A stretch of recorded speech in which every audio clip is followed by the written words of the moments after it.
So it was during this period that life became a bit more competitive, particularly at work, as a second apprentice chef was introduced into the mix, a guy called Robert Sure, who I think his surname was French actually.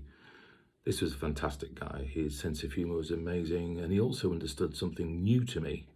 It was called the pub, and also humour and street life, and generally having a laugh and chilling out. He was a wonderful, wonderful character. So yeah, more difficult, tougher. There was a judgment. You could be compared to somebody else. However, what was a bit of a blow in those days was that when it came to the end of term or end of year reports back from the famous Hull College in Queen's Gardens, I became what was known as unclassified.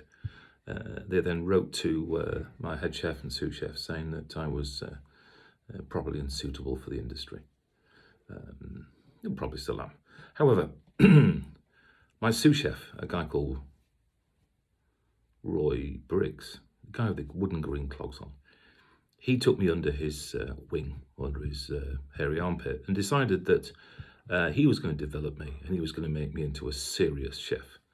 There was also a couple of other chefs, one guy called Nick Sugden, who was a bit of a lad and what a character, but he used to occasionally corrupt me, and he wasn't always very serious about work, but he was a very accomplished cook and could easily do his kind of duties. So Roy Briggs, the sous chef, he was a walking culinary knowledge bank of food. This guy knew his stuff, and he was into Monte or Burring and finishing dishes off. He knew exactly what was what. And he had this new thing where every single day he would show me something new. And then the next day, he expected me to remember the detail of it. And don't forget, in these days, it was very little, if any, frozen food. So everything was fresh.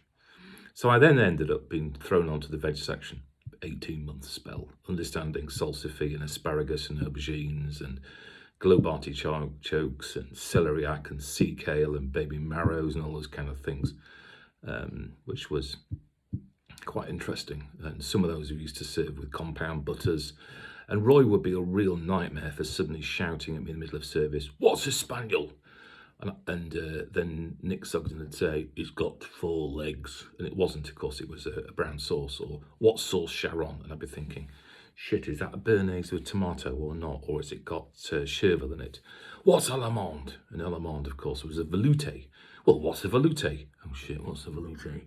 "Well, it's a velouté with egg yolks." "Well, and how are they whisked in? And is it a figure of 8? And then, what's Zingara?" I thought Zingara was a country, but Zingara is actually a sauce made with orange juice. And what's reform? So, my God, it was getting back onto the old CB125S and trundling home 4 times a day and back was actually a really nice relief. But then I began to plot about something called Kawasaki's.